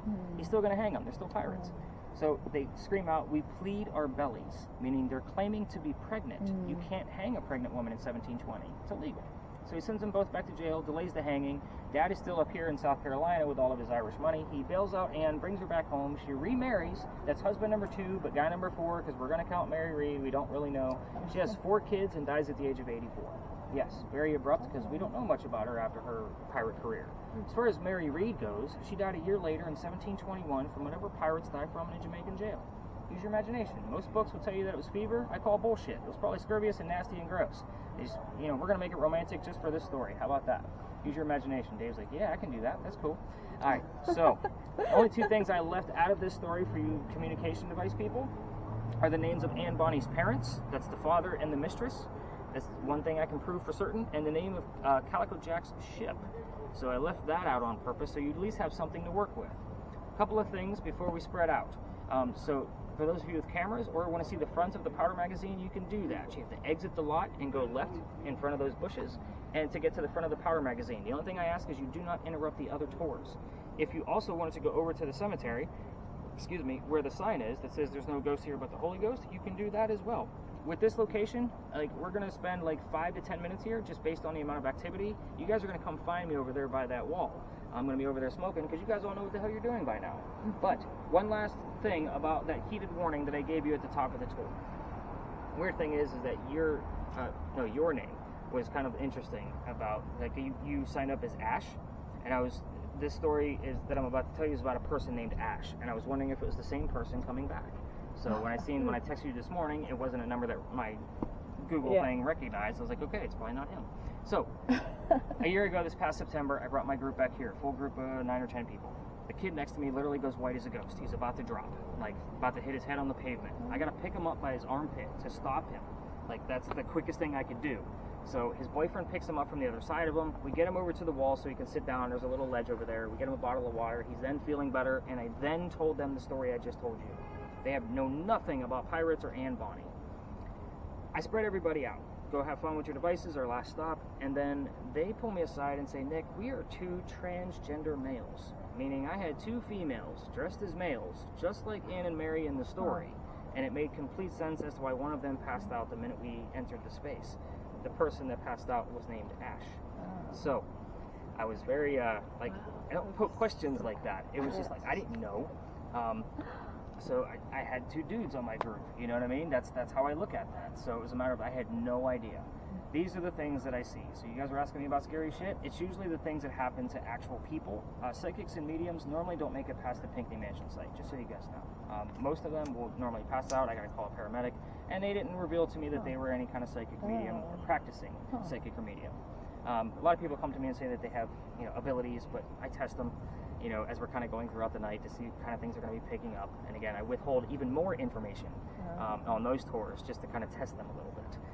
Most of my circle of friends are legitimate psychics and mediums, so I know what to look for. But yeah, very interesting, the group of people that I see. So this is our last stop. Do we have anything crazy going on before? Oh, with your motion sensor, you are not going to get numbers here, Pete. So the closer you get to the bushes, you'll probably get something from the parking meter, so you can ignore that. Also, the corners have 2 electrical poles. We get some readings from that. This place is about the motion, so you're going to hit that little white button in the back again, and you're going to ask Anne Bonny what her hair color was, and she's going to show you. Hopefully.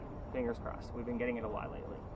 So, we have caught crazy orbs in here, really intelligent giant orbs, not little tiny bugs kind of thing floating around, serious kind of orbs kind of coming around this location. But definitely crank up your spirit boxes in here. Again, this is a hit or miss. I'm going to know within 5 minutes, based on what you guys are telling me, what's going on here, if we have anything at all. So let's spread out, have some fun. Last stop, everybody. Let's do this. The only words I got while we've been here is drag legislation, telescope, wave, and Ursa. Legislation is good.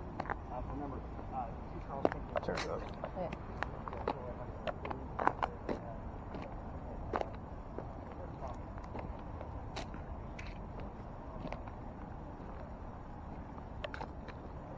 Upside down.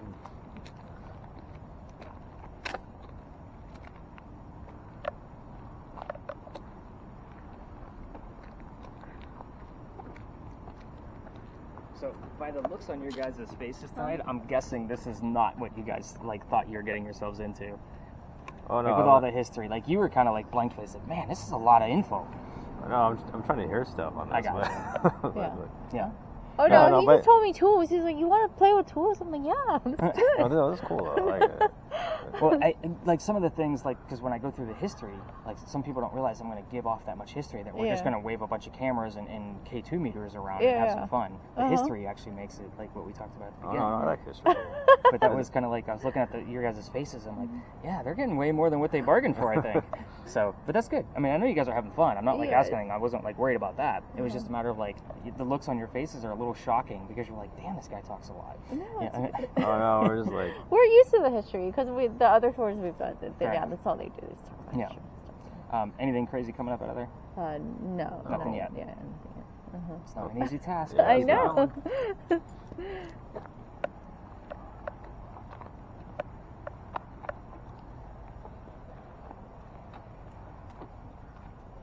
decent. No. You?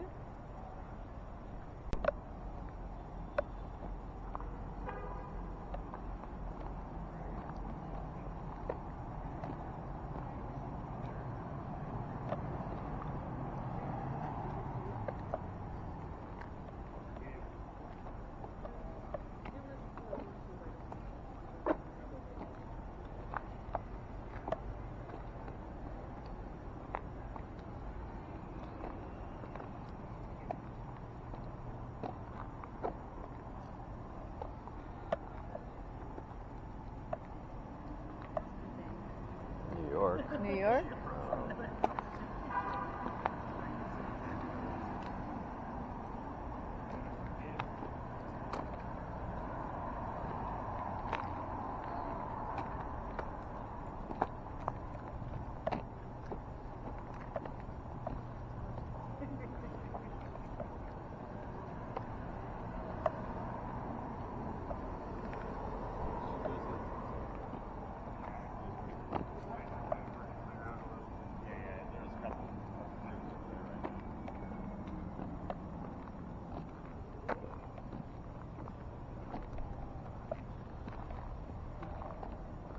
Surfaces.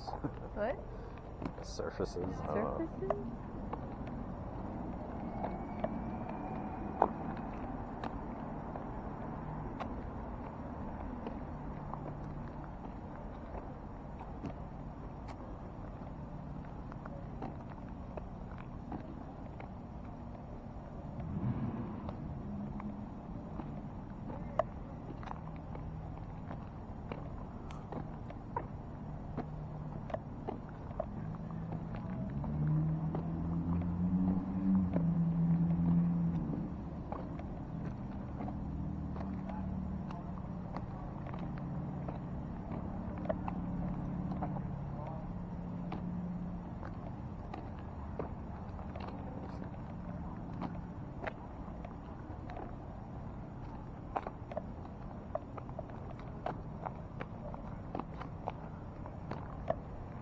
We go to the whatever he's talking about. That's Cemetery? Or what's over there? the powders. The what? I think we go around here, right?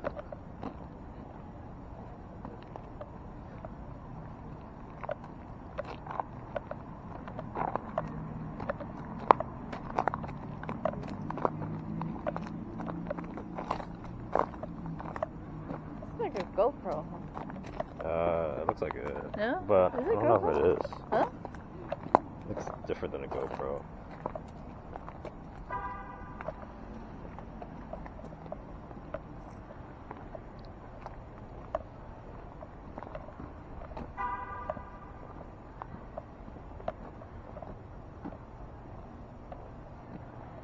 President?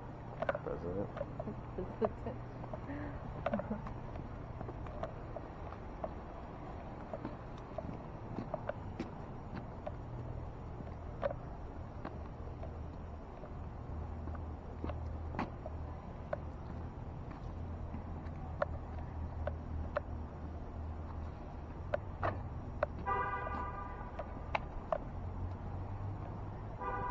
Jesse?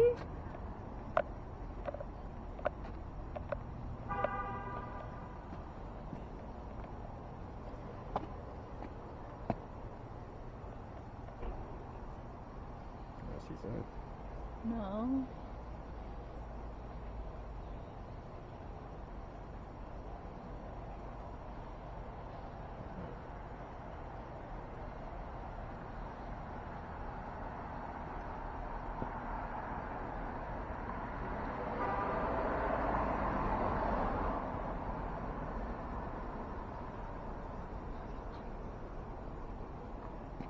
Just in New York. Yeah, Jesse in New York.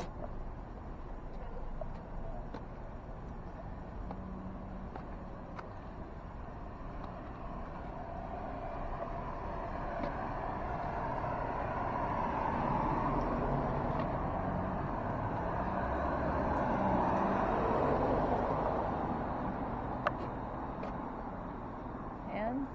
Hands? Yeah.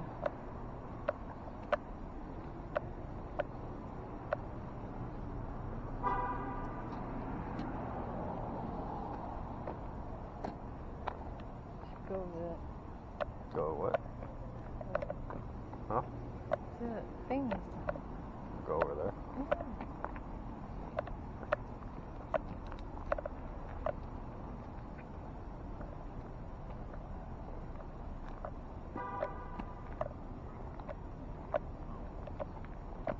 Yeah, I have a garage, like a parking, like a giant parking garage. Gotcha, Just gotcha. a little one down the street.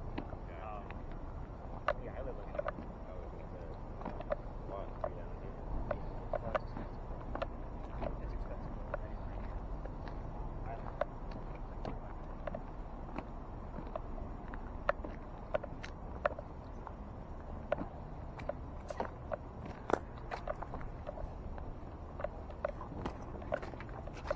Princess.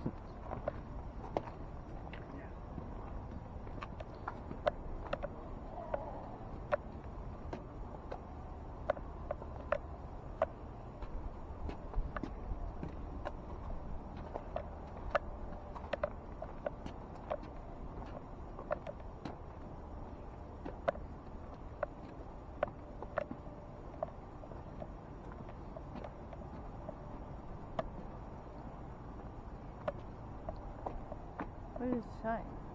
Oh, that's part of that sign. Part right there.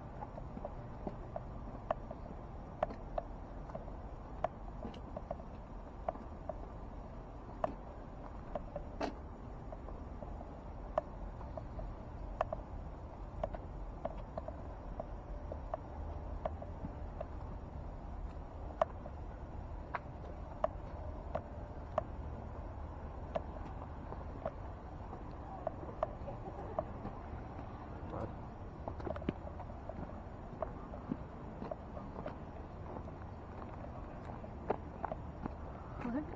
What? Heard something?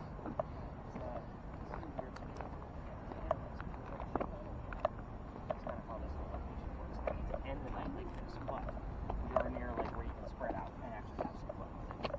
Anything crazy, guys? We heard New York and Jesse. New York. He played for the New York Giants. Yeah. And you had touchdown. Oh. So again, I don't know where John's buried. I have no idea. And he's from here, so he might be over there. I've never been in that cemetery to go look because it's always closed. You can visit this side because the vice president is over here. But touchdown and New York. So again, I'll definitely be looking for other things relative to Big John and see if I can maybe do some journalism research to see if I can find out exactly where he's buried. That would be very interesting if he's buried across the street. WEI. MC. MKC.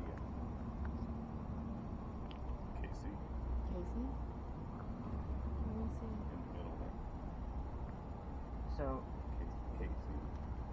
you have MCK, you said? MKC. MKC. So the interesting. Anne Cormack, her maiden name, was actually Mick Cormack. When she lived in Ireland, it was changed to Cormac when they moved here. So MCC would make more sense. Very interesting. All right, I say we head over to the wall because we pretty much got diddly squat of anything I can actually prove, and we'll kind of wrap this up. We're gonna go over this way. Freedom. Freedom is good.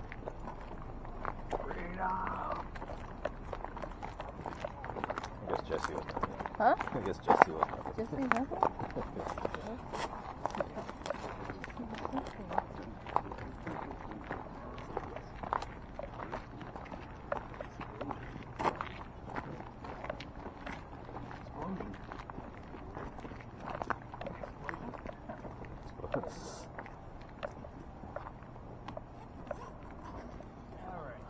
So, we'll go over the couple of measly questions that I gave you, and we will kind of wrap this up, and I'll tell you what to expect out of your data tomorrow. So, African American.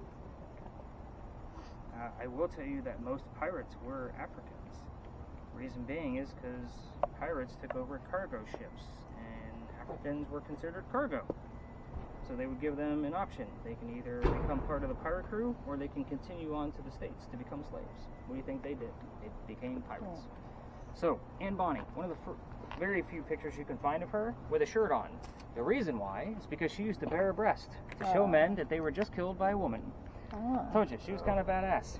So, the name of her parents were William Cormack, Mary Brennan. You guys weren't expecting a secondary Mary. We had Mary read from the ship.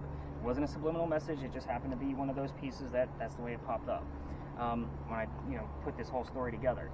Calico Jack. I always like to show you pictures of him because everybody wants to see what the original Captain Jack Sparrow looked like. So Calico Jack was named Calico Jack because of the jackets that he wore. They came from Jack's father was a tailor, so textiles were very important to them. Calico Jack, fancy jacket. It's basically where that comes from. Name of his ship was called the Kingston. I don't expect Kingston to come through on your red spirit boxes, but the word king would actually suffice in this kind of scenario, just based on what we're actually working with. The word king did show up in Philadelphia Alley last night, so I was pretty stoked that we were getting closer, and the word king did show up over there. So we don't normally get that term very often, so it was pretty cool. I was pretty excited about that. All right, so did you guys ask anything else? We did not get Anne Bonny's hair color tonight, which helps. Yeah, and by the way, the only way to get a red out of this guy, they would have to touch it. So I will tell you, I'm sorry, go ahead and reset. Kind of got you all disrupted there. The only time I've ever gotten a red direct, like on command, has been in this location. And the first time it happened, I was trying to help the person with the spirit box and trying to give them a simpler question because they were having a hard time listening to it. And the answer came up there. I'm like, maybe it's just our space. So we were back in that corner. We moved over. We asked again. Same thing. I'm like, holy shit. So again, can't guarantee what's actually going to occur in the middle of the night. Some nights it actually shows up all the time. So as I start collecting your devices, I like to explain what to expect out of your data tomorrow morning. So you're going to get a link, and I separate all the data by month. Your data will stay up on the website for an entire year. What I will tell you is if you're really going to go through it thoroughly, download it. I put both videos up on YouTube. Those are easy. All of the audio pieces, which includes the regular voice recording and the spirit box recording, will be MP3s. Right-click them, download them. That's the easiest way. All of my notes, if you copy-paste them into a Word document, it brings the links with it. You're going to see that October page can be very lengthy. And not to mention, I have 4 or 5 more tours on top of yours. The newest tour always goes on the top. At the bottom of your set of data, I rate all of the evidence that basically came through. So that way you can see how active your tour actually was. At the top of your data set, you're going to see a link to a field guide. If you did not have a spirit box or any of the other devices, it tells you how to look and watch and listen to all of those specific details. There are paranormal examples in there, so you can see what to look for on Daniel's camera, so forth and so on. So again, the field guide is very useful, and it kind of shows you the rating system that I use. So that way you can see the number of how it actually matches up. At the very, very top of that page, you're also going to see the most I list the most active investigation of that month, so you can scroll right to it if you want to, and a couple of honorable mentions. I will tell you that this month, it was the full moon. It was a very crazy thing. I normally don't put too much stock in full moons, but I could not deny everything that was going on in real time, plus the things that I caught the next morning. It was kind of a crazy investigation, to be honest with you. Usually a new moon is where I was seeing a lot of activity in the latter half of the year. But for this particular month, it was the full moon. So I'll take that for what it's worth. What questions do you have? There's no way I was that thorough, or was I that thorough? I try to answer everything, I really do. Well, how do you boil down years of doing this into something meaningful? How do you digest that much information? Just what's your philosophy? As far as like what I do, I have to look at it as a whole. So there are investigations that I've done in other locations where it might not be that I can prove all of the names that popped up, but I can prove that it's a slur of names and I was near an old jail. Probably the prisoners that are coming up. I had a ton of religious terms coming out of the USS Yorktown. My daughter was with me as we're running a bunch of equipment. She's like, Dad, all these terms were like religious. I mean, they were coming out of both, like we had 2 spirit boxes running as we were walking through there. These guys probably prayed for their lives, London. Like, you have to look at things as a whole. So to digest everything we're doing, it's exactly why I only do a spot check for you guys. Otherwise, like, my brain would be, like, crazy, and I wouldn't have a life because that's all I would do. On an investigation where I spend anywhere between 3 to 5 hours in a location, because you gotta remember, I vacation just like you guys do, I just have a bunch of gear running on me. I go to museums and shit. It's not always nighttime. I told some of you I did the Flight 93 Memorial, and again, that was during the day. I wasn't there at night asking people for ghost stories. That's kind of rude and ignorant. So I just went to pay my respects, and I had a bag with a bunch of gear running. I had the thermal imaging camera running in my coat pocket, and it was just sticking out. So it was just kind of like a little GoPro as we walked through. But yeah, it's whatever I find. It normally takes me on a 3 to 5 hour investigation to go through all the media. It takes me probably a good 40 to 50 hours to go through it all. And that's all of the reading, the research, and I don't want to know the full history. All I want to know is that there was a raised emotion in that location. So it could have been a wedding, it could have been a death, it could have been a plane crash. That's all I want to know. Everything else, I'm going to go through the media and then do the research to see what matched up to my media.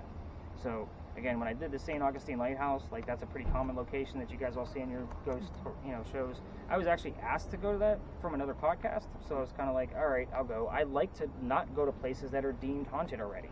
St. Augustine Lighthouse is like a beacon for paranormal investigators. So I didn't really want to go, but it was a good PR piece for me in Florida.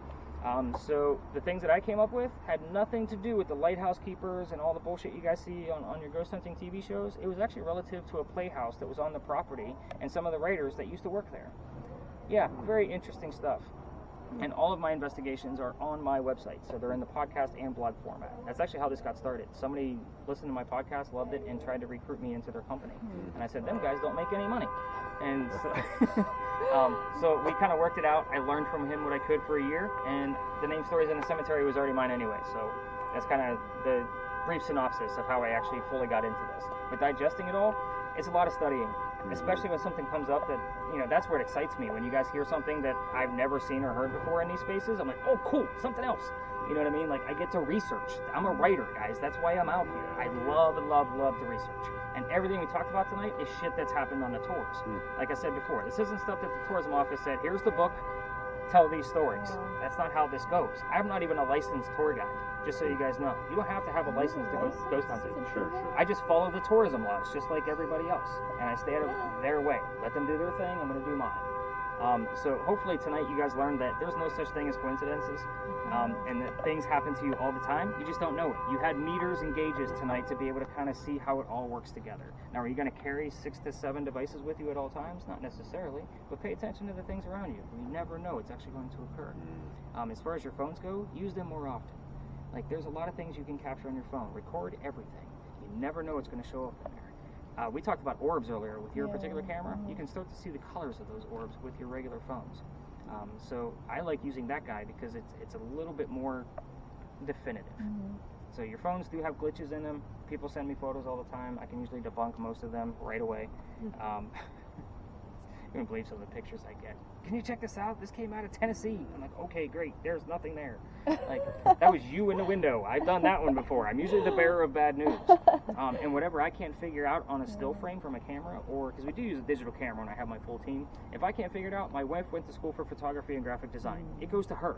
So again, she designs my book covers, the logo that drew you guys here, but she also analyzes all the photographs if I can't make it out. So I do have certain filters and websites that I use, but as far as going through it all, it's a lot of studying, dude. A lot of studying.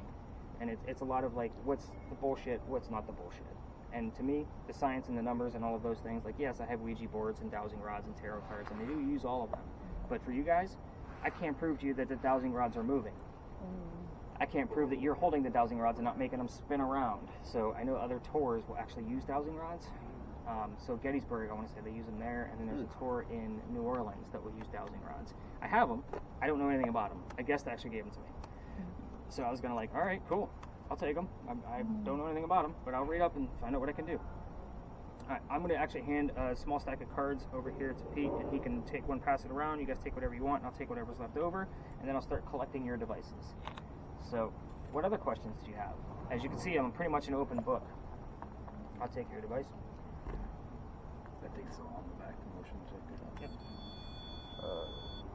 DEWC. WCW. This is weird. Kiss came up twice. Did it? Yeah. We're talking about many lovers of Anne Bonny. You actually have two devices? Yep.